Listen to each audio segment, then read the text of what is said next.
I'm sure that was most of us late Sunday afternoon in the final seconds of the Bears Commanders game when Jaden Daniels just cemented his plaque for Rookie of the Year with the Hail Mary toss that bounced off of several players' hands in that mesh pile and into the waiting arms of Noah Brown, who was just standing there casually like, oh, hey, I'll take that.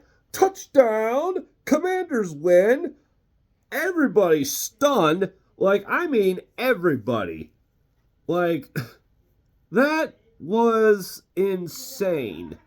Like, my jaw held open, I swear, had to be for at least 2 solid minutes. That was nuts.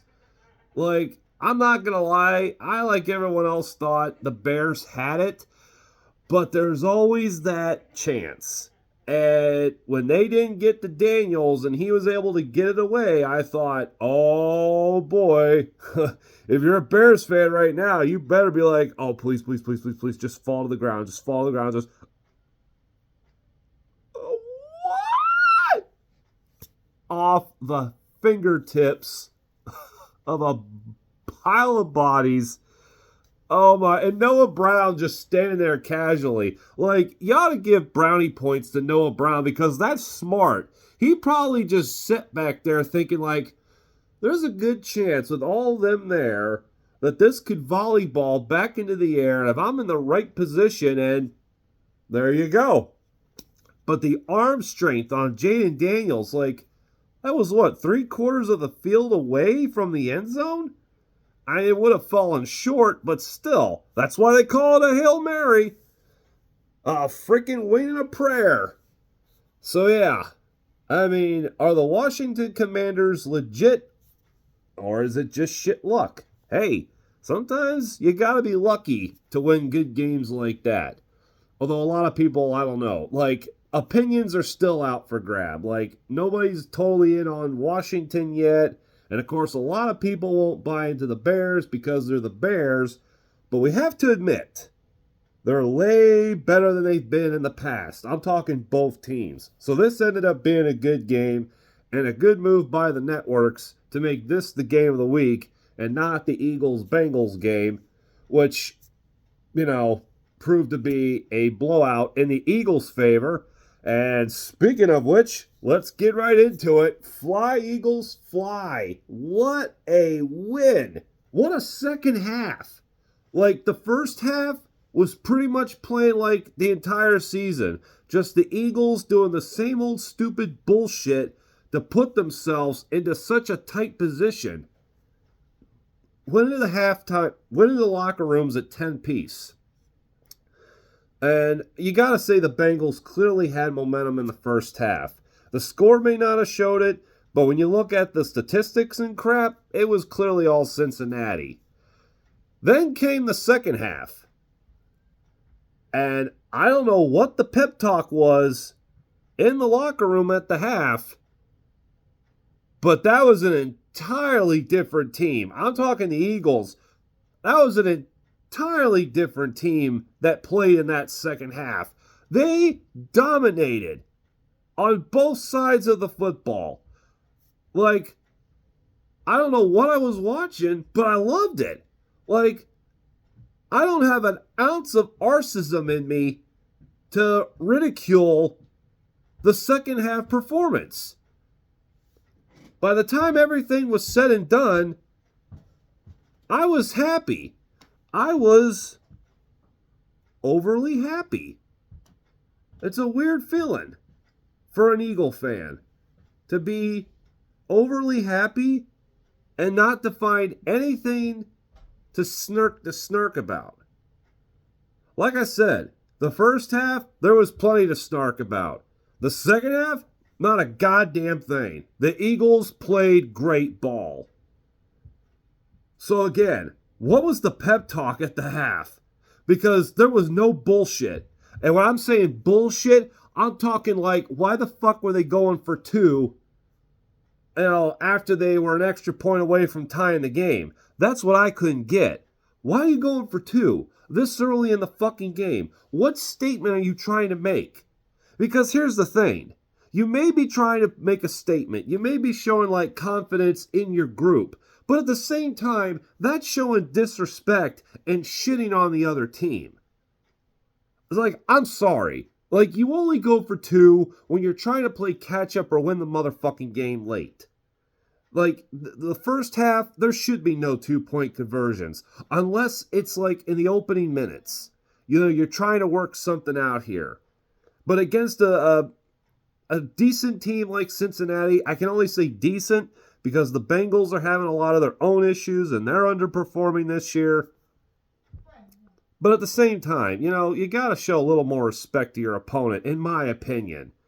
You know, confidence is one thing, but arrogance I just don't abide by. And that's Nick Sirianni for the most retrospect. What word am I looking for here? Nick Sirianni's a little arrogant from time to time. We've seen that in the past. We've seen that a little bit so far this season. As I have stated before, this is a guy who keeps living in 2022 and won't move the fuck on. Well, maybe he finally got that message at halftime because this team was absolutely different in the second half. There was no fucking bullshit. And the other thing that was bullshit to me in that first half was how many times did they throw the ball to the side? Like, there had to have been so many different passes that automatically were just going directly to the sideline, and they just didn't work. I am not a fan of those plays because they rarely ever work. And the few times they do, yes, the payoff is great. But again, the law of average just doesn't favor it. I'm just a fan of attack the fucking field. And that's what they did. In the second half, they did nothing but attack the motherfucking field. And look how it paid off. They went to their fucking playmakers, and look what happens. I don't understand how they draw up their convoluted schemes. They make it more complicated for themselves than they need to be. And it seems like when they went to the locker room, they just threw that all out and said, fuck it. This isn't working, obviously. Let's just do something else. Let's just go. Let's just go after them. And they did. I will apologize. I know I didn't post any kind of like fan video about, you know, the Eagles win over the New York Giants. But it was a crazy week at work, and I was getting ready to go on vacation, so it was knuckle down time. But yeah, I'm on vacation, so I'm happy, and what a good way to start it off. The Eagles finally beat the Cincinnati Bengals. Dominated them in that second half. 37-17 final. I loved it. Jalen Hurts balling, man. 3 touchdowns on the ground. That 45-yard bomb to Devontae Smith that pretty much set the tone.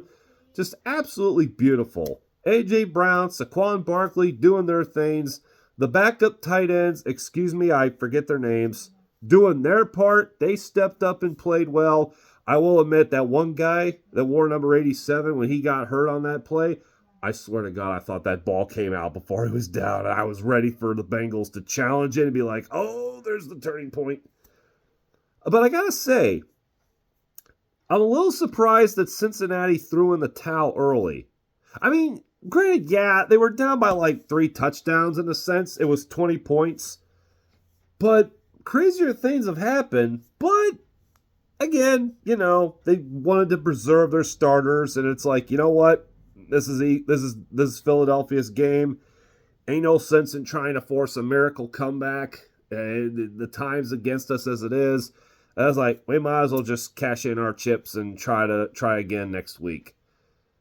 But a great win for the Birds. And the headline keeps saying, like, good statement win for the Eagles, which now makes me nervous. Because remember last year when they came back and beat Buffalo in overtime? Everybody said that was a statement win, and then that's when the freaking rug came out from under us. So I hope that doesn't happen again. Granted, it's the Jaguars coming in next week, and they should clean house. Okay, they should clean house with Dougie P and the Jags. But again, it's a team you don't sleep on. Yes, they're not a good team this year, but they were still a playoff team a few seasons ago. They're still a competitive team. So again, show a little respect to the opponent. If the Eagles play the way they should, and we all know how, like they did in the second half yesterday, they should win this one. Quite easily, I think. Should it be as close as it was against the Packers? Well, if Hurts gets hurt, maybe. But I think the Eagles should definitely win that game by at least 2 scores, at best, double digits. So, I do have the highlight reel up. I mean, I was able to watch the whole game from start to finish. Hey, I wasn't ready yet. But, what the heck, let's run through it again. And I think the other game that I'll probably want to touch base on is the Cowboy 49er game. I did not watch any of that last night because at that point I was footballed out, especially after the Commanders win. Holy crap. And I just wanted to play some video games, and we'll definitely peek in on the 49er Cowboy highlights here. But first, let's go back and let's watch the good old Eagles win against the Cincinnati Bengals. Their first ever win in Cincinnati. How about that? As I know it's been a while since they beat the Bengals. I don't know if they even beat them yet this century. I think they did. It was 2000, but long time coming. All right, here we go. All right, Bengals with the ball first. Let me turn that down a little bit just so it doesn't overpower me. There, that should be good. Yeah, Mike Gesicki for the Cincinnati Bengals, man. That guy was balling in that first half. Almost the Birds just couldn't have an answer for him. Then again, he was a big body. Really kind of hard to cover those big bodies.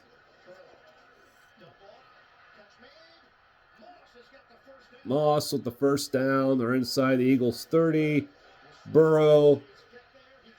Yeah, see, why is it that these sideline pass plays work for every other team, but when I'm watching the Eagles try to execute it, it doesn't work? Burrow running to his right, coming to the 10, fires and caught. Touchdown, Cincinnati, Jamar Chase. All right, now here are the Eagles with their first possession of the game. Hurts under pressure, manages to avoid a sack. Breaks off another couple of tacklers, and he gets the first down. Jalen Hurts has been playing smart motherfucking football these past 2 weeks, and I fucking love it. The guy is so goddamn awesome. First down, Eagles. All right, fast forward to the second quarter. Here's the Jake Elliott field goal. It's good. Of course it is. He's clutch Elliott. Eagles down 7-3. Here's Burrow. Launching down the field, the catch is made inside the Eagles' 50. The Eagles' side of the 50, that is. Whoa, Burrow under pressure, and down he goes! It's a sack! Yeah, the sacking's been getting better, too, lately. Burrow under pressure, the pocket collapsing, bodies running all around. There's green jerseys mixed with white jerseys. Oh, yeah, that was the 3rd and 22. Oh, that drove me nuts how they were able to convert that. But that was just good execution on Cincinnati's part.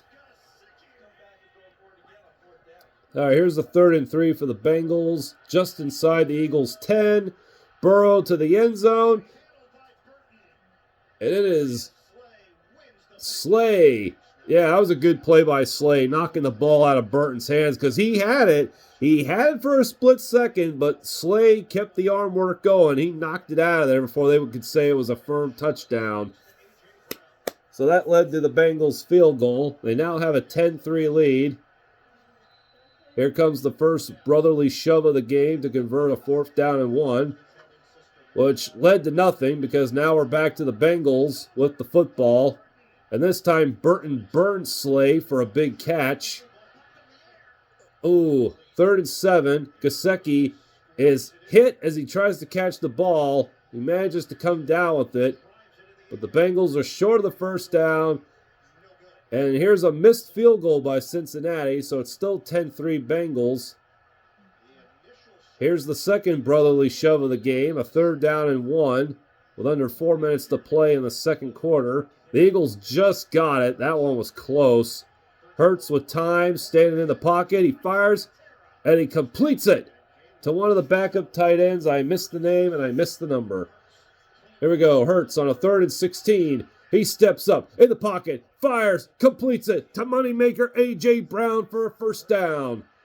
Hurts is going to take it and run. He picks up the 1st down. It's 1st and goal, Philadelphia at the Cincinnati 4. 3rd down and goal now with about 20 seconds to play. And here's another brotherly shove. And at first, I didn't think they got in. And they went to commercial when they reviewed it. When they came back, they said the Eagles broke the plane. So I missed the initial ruling and posted thinking that the brotherly shove failed.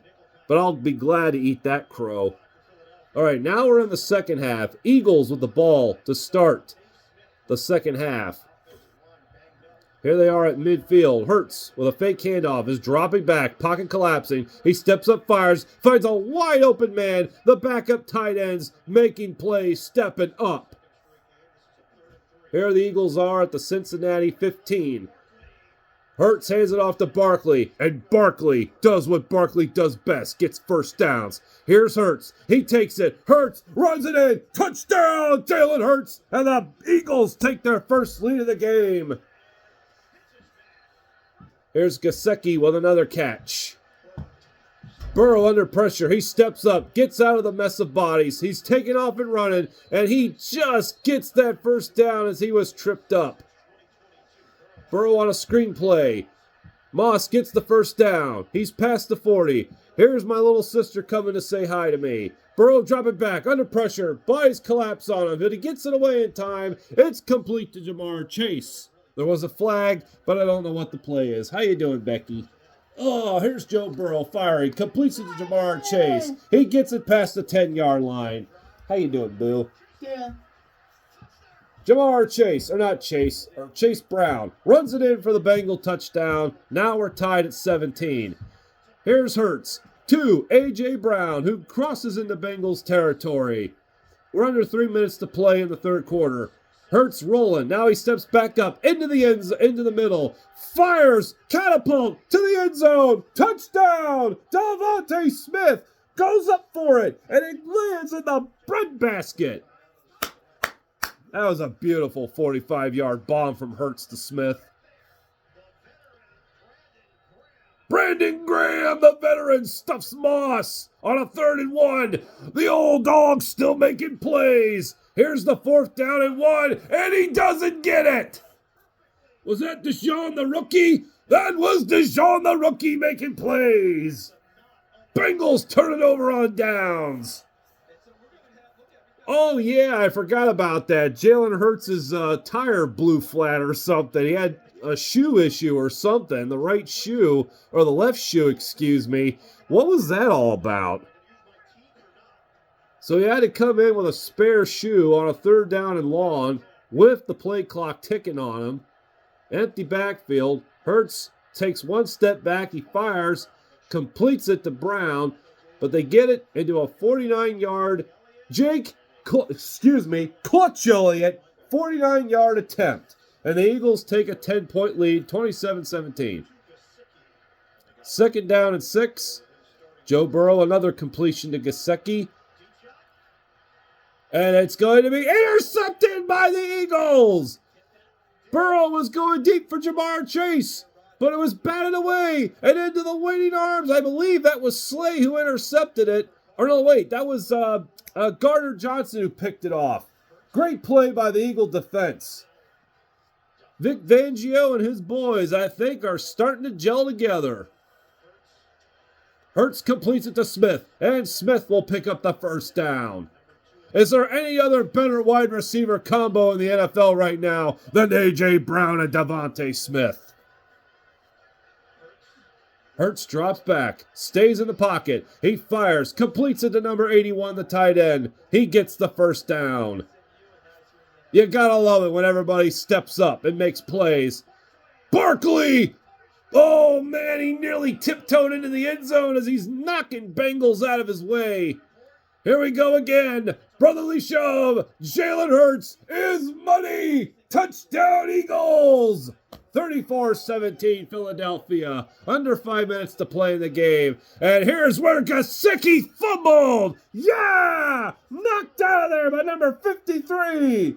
Gesicki, who was talking shit all game, he loses the football in the crucial moments. Gainwell picks up the first down on the next possession. Clutch Elliott, 47 yards. And there's your ball game. Philadelphia 37, Cincinnati 17. Woo! God, that was still fun to watch. I believe for the second consecutive week, no turnovers by Hurts. Actually, third, because I don't think he had any turnovers in the Browns game either. So 3 straight weeks, Jalen Hurts has been playing smart football. Got to give the credit where the credit's due. So, good win for the Eagles, man. At this point, they should only have the one loss because that loss to Atlanta was pure bullshit. But let's not even go into that. That's the past. Let's move on. So now we got the Jaguars coming up. And then after the Jags, I do believe it's the Cowboys. Should be the Cowboys and the Commanders back to back. Let me check on that real quick. Let's find out. Let us find out.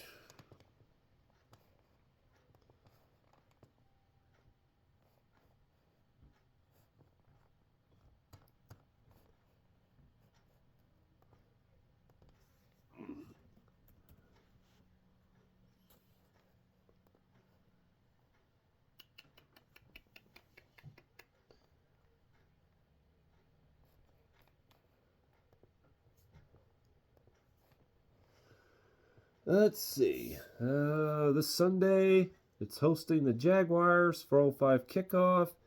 And then, after that, they go to Dallas for a 4:25 game in Big D. First game of the year against the Cowboys. The struggling Cowboys, that is. Oh, I fucking love it. And then, oh boy. Oh, that's not good. They got a short rest and will play the Washington Commanders on Thursday Night Football. Ooh, I really hope the Commanders' luck runs out by then. And the other thing of it is like the damn Washington plays Philadelphia tough even when Washington is at their worst. So who knows how this is going to play out. So maybe now that the Commanders are actually doing good, maybe they'll fall flat on their face. Who knows? But that's down the road yet. Let's take it one game at a time. Eagles have won 3 in a row now. In come the Jaguars. That should be their 4th straight victory before they get into some heavy-duty divisional round games coming up. I know the Cowboys are struggling and underperforming, but it's still Dallas. Never take them lightly. And yeah, definitely. The Commanders, that'll probably be must-see TV on primetime football. All right, well, I think that'll do it for my Eagles spiel for this video. Where am I at here? About 24 minutes in, so... Well, it's too bad I don't got no sponsors, because I'd definitely fill the remaining 6-minute window. But I think I'll wrap this up here, and I'll do another video busting on the Cowboys and their loss to the 49ers. Maybe talk about a little 76er action and the Flyers and all that. And we also got World Series Game 3 tonight. They say Shohei Ohtani will play, so hopefully they're not trying to force an issue there. But Dodgers definitely looking good. I mean, I seriously wouldn't mind seeing it go to a full 7, like an epic World Series. We certainly got that with the past 2 games. But as long as the Dodgers come out on top and sweep those Yankees, I'm perfectly fine with that. Alrighty, we're going to wrap this video up here now as it's coming up to the 25-minute mark. So hey, if anybody watches this, thank you. Where am I going with this? Not sure yet. Probably would like to get back into broadcasting or something, or do something behind the scenes. I miss doing editing, miss putting highlight videos together and doing the sport caps and all that. But if anybody watches this, I thank you again. Fly Eagles fly, and I'll see you in the next video, which will be really soon.